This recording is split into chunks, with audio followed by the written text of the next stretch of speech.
Imagine waking up after a wild night in Pattaya only to hear that one of your buddies jumped off his balcony. Well, this week that actually happened, but this is far from the only case, especially recently when it comes to foreigners just acting wild and out, apparently under the influence of some type of substance. Why does it seem with these situations in regards to tourists are on the rise, and is there something else going on?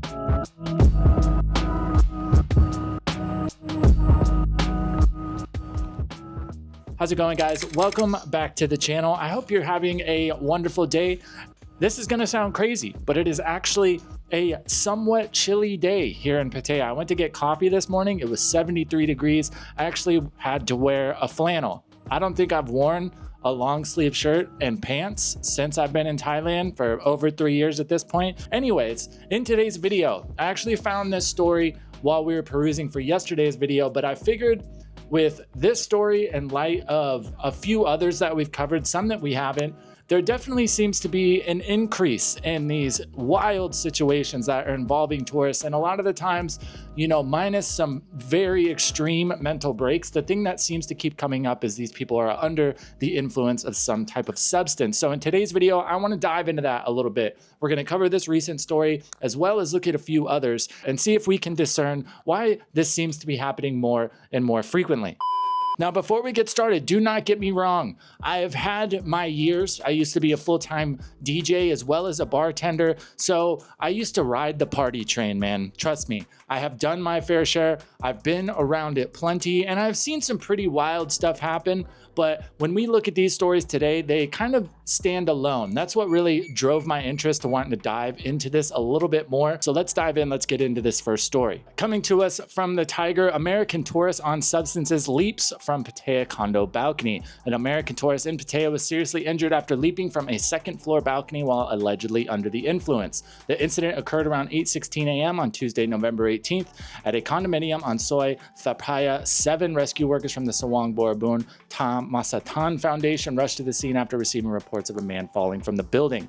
Upon arrival, emergency responders found 45-year-old Daniel Trabu White lying on the ground in a disoriented state. He appeared dazed, with glazed eyes and incoherent speech, and complained of chest tightness and severe pain in both legs. First aid was administered before he was transported to a local hospital for further treatment. Police interviewed an 18-year-old Thai woman who identified herself as a friend of White's ex-girlfriend. She told officers that White had been heavily intoxicated on Ket, was acting erratically, and had been shouting before running to the balcony and leaping over the railing. Police searched the room and reportedly found buds and small Ziploc bags containing a suspicious white powder believed to be an illegal substance. These were confiscated as evidence. So in regards to this story, while albeit terrible, I don't like to hear about anybody falling off of buildings, it's not necessarily unique in 2 separate ways. One, we've talked about it a bit before, this, I don't know, epidemic, I guess you could call it, of foreigners falling off of buildings, especially in Pattaya, seems to be happening all the time relatively. And also people that are seeming to get pushed to these points because of, you know, the substances that they're taking. You can think of it, I've probably dabbled in it. And one thing I have noticed, especially when it comes to hallucinogens, I don't think those by themselves can really push you to a point where you act completely out of your mind like this. You're doing things that you don't realize you're doing, or you're completely blacked out. But what I will say is if you already have some type of mental problems and then you do these type of substances, it can be pretty easy for those to push you past that point of no return. Now, of course, there's no shortage of partying in Thailand, and that was another reason why I wanted to dive into this. I know a lot of you guys are coming to Thailand, you want to have fun, and I know how it is when you're out and you're on the beers. It can be easy to just, you know, live in the moment and not think about what could happen if you're doing certain things. But I wanted to highlight these stories and make this video today. One, to hopefully try to keep some people safe. I don't want to see this type of thing happen to anybody.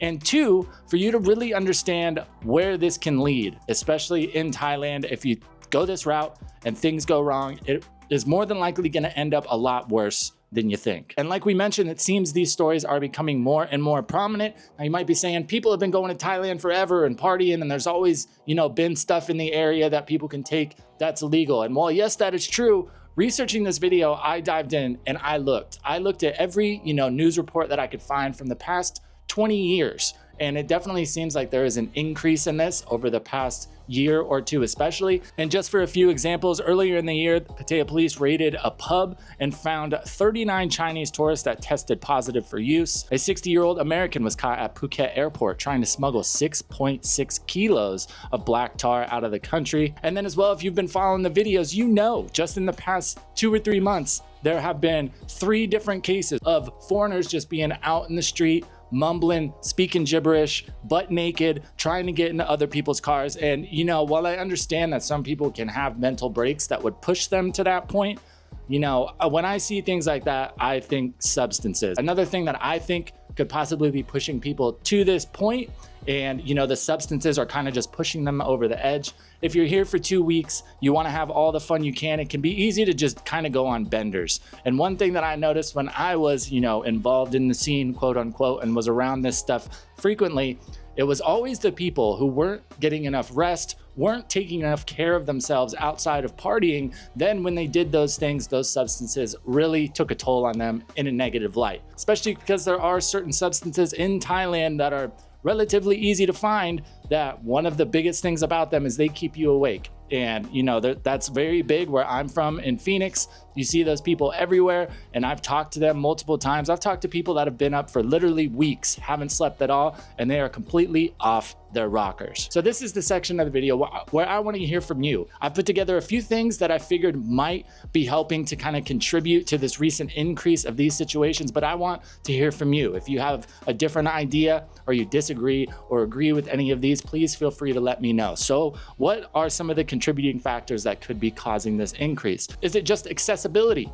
Are these things around more often now? Are they easier to find? Are they popping up in places that they didn't used to be? Personally, you know, although I haven't been partying a ton lately, the first couple years I was here, it was very rare for me to be offered any of that type of stuff while I was out and about, especially compared to America. In America, you got somebody essentially coming up to you like every 20 minutes asking if you want to partake. So I figure maybe an increase in this type of stuff, especially when it comes to pharmaceuticals, could be a big contributor. And another angle to this that I think is possible, albeit unlikely in my opinion, is the recent decriminalization of buds. Now, I'm not saying by any means that buds are causing people to do this. I've seen people on Facebook saying, oh, well, people drink and then they smoke and it makes them do crazy stuff.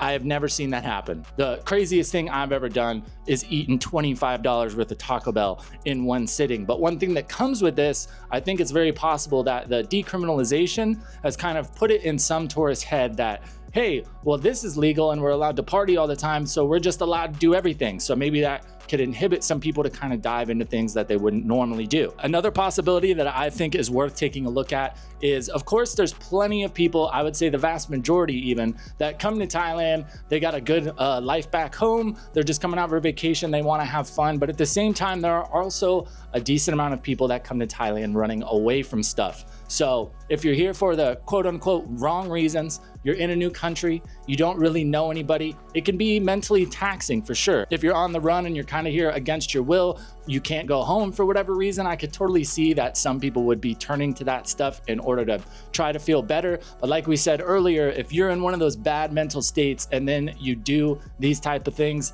9 times out of 10, it's just gonna push you farther down that bad road. And our last possibility, this is one that I don't really agree with, but I've seen other people bring it up, has to just do with enforcement. There are people out there that think, oh, well, it's just because people can do it and there's no repercussions. That is absolutely not true. There are 100% repercussions for getting caught being involved in these things, and especially compared to America, they are pretty intense. But like I said, let me know what you think down in the comments. If you are somebody that likes to party, you like to cut loose, I don't judge, but I just want to give you a little crystal clear picture of what happens in Thailand. If you are a foreigner here, you get caught being involved in these things, and the reality of your situation if you are doing something like this and it goes bad. So I know a lot of people, especially from the West, for some reason they have this idea that they can go to foreign countries and if they get arrested, their country is gonna kind of come to bat for them, or the country where they do get arrested is just gonna send them back to their home country.